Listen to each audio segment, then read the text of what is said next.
ये है MG Majestor जो कि एक D प्लस सेगमेंट एसयूवी है। बेसिकली ये फॉर्च्यूनर और डिफेंडर के बीच में कहीं आने वाली है। प्राइसेस अभी रिवील नहीं हुए हैं, बट जैसा कि आप देख सकते हो गाड़ी पूरी तरह से अनवेल हो चुकी है। तो let me give you a quick walk around. तो फ्रंट में आप नोट करोगे ये बड़ी सी ग्रिल जिसको MG कह रही है, मोज़ियाक मैट्रिक्स ग्रिल। काफी ज्यादा प्रेजेंस है इसकी। और नीचे यहाँ पे आपको स्किड प्लेट दी हुई है रगेडनेस के लिए। ट्राई बीम LED हेडलैम्प्स है आपके। और इन DRLs को MG कहती है ड्रैगन आई DRL, जो कि यहाँ वर्टिकली भी एक्सटेंड करते हैं, अगर आप ध्यान से नोट करो। अब अगर मैं यहाँ नीचे आ जाऊं तो स्किड प्लेट को आप नोट करोगे कि पीछे तक एक्सटेंड हो रही है, ऑब्वियसली जो होनी भी चाहिए क्योंकि ये एक रफ एंड टफ एसयूवी है जिसको आप डेफिनेटली ऑफ रोड भी ले जा सकते हो। फ्रंट में आपके लिए पार्किंग सेंसर्स भी हैं। साइड में अगर आप आओगे तो 19 इंच के ड्यूल टोन अलॉय रिम्स हैं आपके लिए 265/55 प्रोफाइल के टायर के साथ। कैसा लग रहा है इनका design, let me know in the comment section. और व्हील आर्चेस को कवर करने के लिए यहाँ पे काफी अच्छी खासी बॉडी क्लैडिंग आपको दिखेगी जो कि एक्सटेंड हो रही है यहाँ डोर्स तक। आपको ये साइड स्टेप भी दिया हुआ है। फ्रंट से शायद ना लगे, लेकिन अगर आप साइड प्रोफाइल को नोट करोगे ना तो ये काफी हद तक आपको MG ग्लॉस्टर से मिलती जुलती लगेगी, बिकॉज कहीं ना कहीं ये MG ग्लॉस्टर के साथ काफी सारी चीजें हैं जो कि शेयर कर रही है। लैडर फ्रेम चैसी है। ऊपर यहाँ ORVMs पे अगर आप ध्यान दोगे तो इनको ब्लैक्ड आउट किया हुआ है। ऊपर आपको ये रूफ रेल्स भी मिल रही हैं। पूरा का पूरा जो विंडो सराउंड्स हैं ये भी ब्लैक्ड आउट है। और जो आपके डोर हैंडल्स हैं इनको भी ब्लैक्ड आउट किया हुआ है। Now coming to the rear profile, तो यहाँ पे आपको कनेक्टेड टेल लैम्प सेटअप दिया हुआ है। LED है और काफी बड़े बड़े टेल लैम्प्स हैं ताकि इसको मैसिव सी प्रेजेंस मिले। मैजेस्टर की बड़ी बड़ी बैजिंग है, रगेड बम्पर है, पार्किंग सेंसर्स हो गए उसके ऊपर। और यहाँ आपको ड्यूल एग्जॉस्ट टिप्स भी मिल रहे हैं और ये रियल एग्जॉस्ट टिप्स हैं actually. Now let me show you something very interesting. तो ये पीछे आप नोट कर सकते हो कि फ्रेम और चैसी को बिल्कुल अलग अलग करके दिखाया हुआ है। तो यहाँ पे जो नोट करने वाली बात है, इसका engine 2 litre twin turbocharge diesel engine है जो कि डेवलप करता है 215 horse power. 4 wheel drive setup आपको मिलता है, डेफिनेटली 4x4 है इसके साथ आपके लिए अवेलेबल, लेकिन वो डिपेंड करता है कि आप कौन सा वेरिएंट लेते हो। तो बेसिकली जो वेरिएंट स्टार्ट होते हैं वो शार्प से होते हैं जिसमें आपको 4x2 मिलेगा। बट अगर आप सैवी पे जाओगे तो उसमें आपके पास 4x2 का ऑप्शन भी है और 4x4 का ऑप्शन भी है। अब 4x4 में एक इंटरेस्टिंग चीज़ ये है कि इसमें आपको ट्रिपल डिफरेंशियल सेटअप मिलता है। बेसिकली ट्रिपल डिफ लॉक्स मिलते हैं। तो फ्रंट के लिए एक डिफ लॉक है, सेंटर में एक डिफ लॉक है, रियर में एक डिफ लॉक है। नाउ ज़्यादा डिटेल में अभी नहीं जा रहा हूँ क्योंकि अभी हम इसको ड्राइव नहीं करेंगे तो क्या बताना है ना। बट स्टे ट्यून, जब भी इसका ड्राइव रिव्यू लाइव होगा तो उसमें मैं डिटेल में बात करूँगा। डायमेंशन वाइज यस, ये फॉर्च्यूनर से लंबी भी है, चौड़ी भी है और ऊंची भी है। और वाटर रेडिंग कैपेसिटी है इसकी 810 mm की। सो ये बड़े बड़े डायमेंशन होने का ना एक फ़ायदा इसको इसकी बूट में भी मिलता है। तो पावर टेल गेट आपको मिलता है, definitely we expect that. 343 litres की बूट है अगर सारी की सारी सीट्स अपराइट हैं, मतलब कि 7 लोग अगर बैठे हुए हैं। By the way 6 seater configuration में भी आती है, तो 6 या 7 लोग अगर बैठे हुए हैं तो 343 लीटर की बूट आपको मिलती है, जिसका मतलब होता है कि आप आराम से अपनी पूरी की पूरी गोल्फ किट यहाँ पे रख सकते हो। लेकिन लेट्स से आप सिर्फ 5 लोग ट्रैवल कर रहे हो और आपको ज़्यादा कार्गो स्पेस चाहिए, तो आप सीट्स को ऐसे फोल्ड कर सकते हो और अब तो आपको काफ़ी ज़्यादा अच्छा खासा कार्गो स्पेस मिलता है। एंड ऑब्वियसली आप इस पावर टेलगेट को जेस्चर्स से भी कंट्रोल कर सकते हो। एंड इन केस अगर आप क्यूरियस हो कि स्पेयर टायर कहाँ है तो वो यहाँ नीचे आपको मिलता है, व्हील रिम है। ओके नाउ इंटीरियर्स, तो यस गाड़ी थोड़ा सा अटपटी पोजीशन पे लगी हुई है तो ऊपर चढ़ना आसान नहीं है, बट वैसे भी गाड़ी जो है ना काफ़ी ऊंची है तो आपको साइड स्टेप्स की हेल्प लगेगी ही लगेगी। नाउ सबसे पहली चीज़ जो आप नोट करोगे, काफ़ी ज़्यादा प्लश एंड प्रीमियम इंटीरियर्स है। ऊपर यहाँ डैशबोर्ड पे आपको पूरा सॉफ्ट टच दिया हुआ है, यहाँ डोर पैड पे भी सॉफ्ट टच है। नीचे यहाँ डैशबोर्ड पे आपको लेदरेट मिल रहा है जिस पे कॉन्ट्रास्ट स्टिचिंग भी है और वो यहाँ डोर पैड्स तक एक्सटेंड होता है। नीचे हालांकि थोड़ा सा आपको स्क्रैची प्लास्टिक मिलेगा, बट या उतना चलता है, मतलब वहाँ आप डेली बेसिस पे टच थोड़ी कर रहे हो।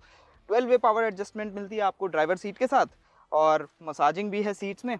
तो फ्रंट की दोनों ही सीट्स में आपको मसाज मिलता है। 12.3 इंच की आपको टच स्क्रीन मिलती है जिसको साइड में जो बेजल्स को कम दिखाने के लिए ये थोड़ा सा एलिमेंट दिया हुआ है जिससे इसको थोड़ा सा रगेड लुक भी मिल रहा है एंड एक्चुअली काफ़ी अच्छी दिख रही है। ओवरऑल जो डैशबोर्ड है ना ये काफ़ी हद तक आपको ना थोड़ा सा ग्लॉस्टर से ना मिलता जुलता भी लगेगा, लेकिन काफ़ी डिफरेंट भी लगेगा। और ये जो एयर वेंट्स के सराउंड में भी ये रगेड एलिमेंट दिया हुआ है, इससे भी डैशबोर्ड पे एक रगेड फील आ रही है। नीचे आपको फिजिकल बटन्स भी दिए हुए हैं अपने क्लाइमेट कंट्रोल के लिए, तो टेम्परेचर को और ब्लोअर की स्पीड को आप यहीं से एडजस्ट कर सकते हो। शॉर्टकट्स हैं विच इज़ नाइस, और होम पे जाने के लिए भी आपको शॉर्टकट दिया हुआ है। Now coming to the 12.3 inch touch screen, तो इसमें आपको नया UI 2.0 मिल रहा है और काफ़ी सिंपल सा एप्पल लाइक इसका यूज़र इंटरफेस है और इसमें काफ़ी सारी एप्लीकेशंस भी आपको मिलती हैं। Now coming to the 360 degree camera, जिसकी क्वालिटी एक्चुअली काफ़ी अच्छी है। बाकी फीचर्स की बात करूं अगर मैं, तो 12 स्पीकर्स मिल रहे हैं आपको JBL की तरफ से। लेवल 2 ADAS सिस्टम है आपके लिए, ड्राइवर के लिए डिजिटल ड्राइवर डिस्प्ले है और ड्यूल वायरलेस चार्जर है। 3 जोन क्लाइमेट कंट्रोल है, तो फ्रंट के दोनों पैसेंजर्स अपने हिसाब से टेम्परेचर सेट कर सकते हैं और रियर वाले अपने हिसाब से कर सकते हैं। और फिर आते हैं थोड़े से ऑफ रोड रिलेटेड मोड्स। तो यहाँ पे आपको जैसे मैंने बताया कि 3 डिफरेंशियल लॉक मिलते हैं, तो उनको आप यहाँ से कंट्रोल कर सकते हो। आपको 3 बटन्स दिए हुए हैं उनके लिए। डेफिनेटली पावर ट्रेन में आपको ऑटोमेटिक गियर बॉक्स मिलता है और जो गियर सिलेक्टर है वो यहाँ स्टीयरिंग कॉलम पे माउंट किया हुआ है, which is again very convenient. साथ में आपको पैडल शिफ्टर्स भी मिलते हैं जस्ट इन केस अगर आपको कंट्रोल्स अपने हाथों में लेने हो। स्टीयरिंग व्हील से याद आया कि स्टीयरिंग लेदर रैप्ड है, होल्ड करने में अच्छा लगता है और जो कंट्रोल्स हैं वो भी काफ़ी अच्छे से लेड आउट है। फिजिकल बटन्स आपको मिलते हैं, थम्स अप फॉर दैट। ये दोनों आपके basically of road related controls हैं। तो यहाँ पे आपके टेरेन मोड्स हो गए और यहाँ से आप सिलेक्ट कर सकते हो कि आपको ट्रांसफ़र के इसको 2 हाई पे रखना है या 4 हाई पे या फिर ऑटो मोड पे। और इसमें आपको 10 तरह के ऑफ रोड ड्राइव मोड्स मिलते हैं और टेरेन मोड्स तो यहाँ आपके sand, mud, snow, road, basic जो होते हैं वो है ही।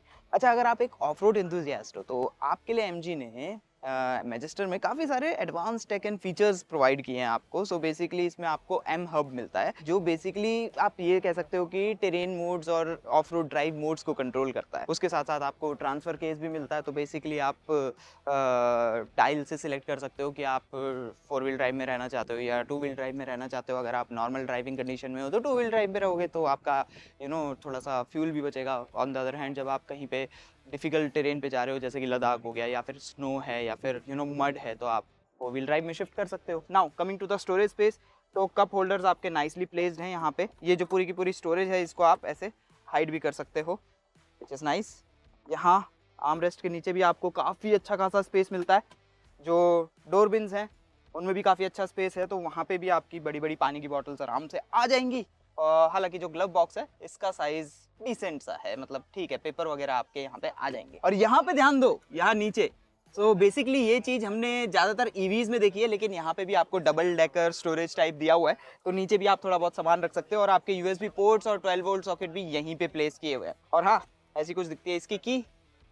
तो बेसिक बटन्स है आपके लिए, बूट ओपन, लॉक अनलॉक और शोर मचाने वाला। और जो स्टीयरिंग है इसमें आपको टिल्ट एंड टेलीस्कोपिक एडजस्टमेंट मिलता है और फ्रंट की दोनों ही सीट्स वेंटिलेटेड भी हैं। और डेफिनेटली जो अदर फीचर्स जो कि इस सेगमेंट की गाड़ी से हम एक्सपेक्ट करते हैं वो आपको मिलते ही हैं, जैसे कि ऑटो डिमिंग IRBM हो गया आपका, बड़ी सी पैनोरामिक सनरूफ हो गई फॉर्च्यूनर।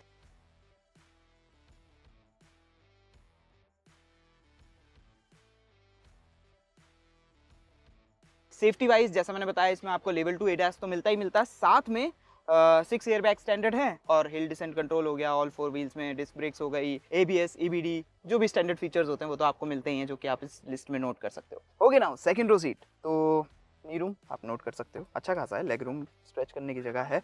अंडर थाई सपोर्ट आपको थोड़ा सा कम लगेगा, आई विश कि ये थोड़ा सा एक्सटेंड किया हुआ होता या फिर एक्सटेंडेड अंडर थाई सपोर्ट आपको मिलता तो बेटर होता। हेडरूम की कोई कमी नहीं है, इस साइड भी आपका हेड बैंग नहीं होगा। बाय द वे ये जो है ये एक्सेसरी है, आपको सन ब्लाइंड जिसमें नहीं मिलते हैं रिट्रैक्टेबल, तो आप एक्सेसरी चूज़ कर सकते हो, या फिर ये स्क्रीन भी अगर आप नोट कर रहे हो तो ये भी एक्सेसरी है। यहाँ पे आपको स्टोरेज के लिए डिसेंट स्पेस दिया हुआ है सीट्स के पीछे, जो डोर पॉकेट्स हैं वो भी अच्छी खासी है, तो बड़ी बड़ी पानी की बॉटल्स आपकी आराम से आ जाएगी। अच्छी बात एक ये है कि जो ये प्रीमियमनेस है ना, ये सेकंड रो के लिए भी काफ़ी अच्छे से एक्सटेंड हो रखी है, तो यहाँ भी आपको सॉफ्ट टच मिल रहा है, यहाँ डोर पैड पे भी सॉफ्ट टच है, आर्म रेस्ट है आपके पास कप होल्डर्स के साथ। गाड़ी में आपको 3 जोन क्लाइमेट कंट्रोल मिलता है, तो बेसिकली आप सेकंड और थर्ड रो के लिए भी जो टेम्परेचर है अपने हिसाब से एडजस्ट कर सकते हो। और यहाँ पे आपको Type-C USB चार्जिंग पोर्ट्स तो मिलते ही हैं, साथ में आपको 220 वोल्ट सॉकेट भी मिलता है, तो आप अपने लैपटॉप को या फिर मोबाइल फ़ोन को यहाँ से भी डायरेक्टली चार्ज कर सकते हो ऑन द गो। नाइस। ये जो सीट्स हैं अभी आपको काफ़ी ज़्यादा अपराइट लग रही होगी। बाय द वे एक चीज़ बोल दूँ कि इनका जो कंफर्ट है ना वो काफ़ी अच्छा है, काफ़ी सॉफ्ट सा कुशन है और सपोर्टिव भी है। लेकिन अगर आप चाहो तो इनको अपने हिसाब से ऐसे रिक्लाइन भी कर सकते हो। जो इसका रिक्लाइन एंगल है वो एक्चुअली काफ़ी अच्छा है, मोर लाइक अ सोफ़ा, तो आराम से यहाँ पे लाउंज करते हुए आप ट्रैवल कर सकते हो। बाकी स्पेस की तो जैसे मैंने बताया कि कोई कमी है नहीं, बड़ी सी आपको पैनोरामिक सनरूफ मिलती है, इसी वजह से जो आपके एयर वेंट्स हैं वो यहाँ साइड पे माउंट किए हुए हैं। एंड या दैट्स इट। Quite comfortable. और हाँ एक बात और, आप ये सेकंड रो सीट्स को स्लाइड भी कर सकते हो, काफ़ी फ्लेक्सिबल सीट्स हैं, रिक्लाइन तो होती ही हैं जैसे मैंने दिखाया आपको, और स्लाइड होके ये काफ़ी आगे तक आ जाती हैं। तो बेसिकली जो थर्ड रो में बैठेगा आप उसको काफ़ी ज़्यादा स्पेस दे सकते हो अगर आप देना चाहो तो। और हाँ जो फ्लोर है वो भी बिल्कुल फ्लैट है, तो यहाँ पे इधर उधर मूव करना भी काफ़ी ईजी है। और अब बात करते हैं इसके थर्ड रो की। तो बेसिकली यहाँ ऊपर आपको ये लीवर दिया हुआ है, इससे आप सीट्स को आगे स्लाइड कर सकते हो और आगे को टिल्ट कर सकते हो। टम्बल डाउन नहीं होती है विच इज़ अ बमर। अगर टम्बल डाउन होती तो जो एंट्री और एग्जिट का पैसेज है वो बेटर होता, बट ठीक है चलो। हालांकि अच्छी बात यह है कि जो पूरा का पूरा बेंच है उसको आप आगे टिल्ट करके आगे को स्लाइड कर सकते हो। सो दोनों तरफ से आपको एंट्री और एग्जिट करने के पैसेज मिल जाते हैं। अभी तो हाल फिलहाल जैसा आप नोट कर सकते हो अच्छा खासा स्पेस है मेरे पास, बट लेट्स सी कि अगर हम सीट को इसकी पोजीशन पे ले आएँ और थोड़ा सा टिल्ट कर दें तो कैसा रहता है। एक्चुअली काफ़ी अच्छा, नी रूम मेरे पास ठीक ठाक है।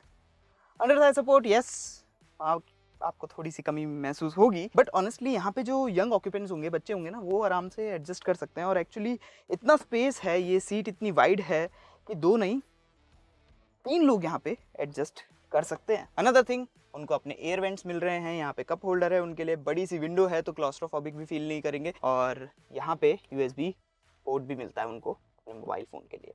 एंड यस ये जो सीट्स हैं इनका रिक्लाइन एंगल भी आप एडजस्ट कर सकते हो। अगर आप चाहो तो इनको थोड़ा सा आप राइट रख सकते हो, तो ऐसे बिल्कुल टिल्ट करके यहाँ पे एडजस्ट कर सकते हो। तो बेसिकली छोटी मोटी ट्रिप्स के लिए तो अडल्ट्स यहाँ पे कंप्लेन नहीं करेंगे, लेकिन हाँ अगर लंबी जर्नी करनी हो तो मैं फ्रंट में कहीं बैठना पसंद करूँगा, यहाँ नहीं। हाँ जी, तो कैसी लगी आप लोगों को MG की नई Majestor? Let us know in the comment section. मैं अगर समराइज करूँ गाड़ी को तो अभी प्राइस पॉइंट नहीं है तो अपना वर्डिक्ट अभी हम होल्ड करके चलते हैं। लेकिन अगर हम फर्स्ट इंप्रेशन में देखें ना तो गाड़ी काफ़ी ज़्यादा प्रॉमिसिंग लग रही है। मतलब एक इंडियन कस्टमर जो इस तरह की गाड़ी, इस सेगमेंट की गाड़ी चाहता है, उसको ऑफर करने के लिए मैनचेस्टर में काफ़ी कुछ है।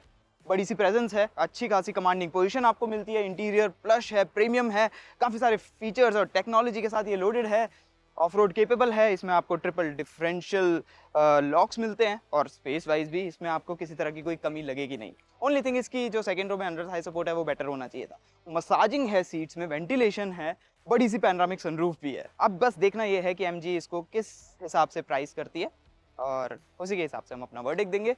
इन द मीन टाइम आप लोग यहाँ पे और यहाँ पे क्लिक करके आगे की वीडियोस देखिए और स्टे ट्यून्ड रहिए। इसका ड्राइव रिव्यू बहुत ही जल्द आएगा जैसे ही वीडियो ड्राइव शुरू हो जाएगी। Thanks for watching.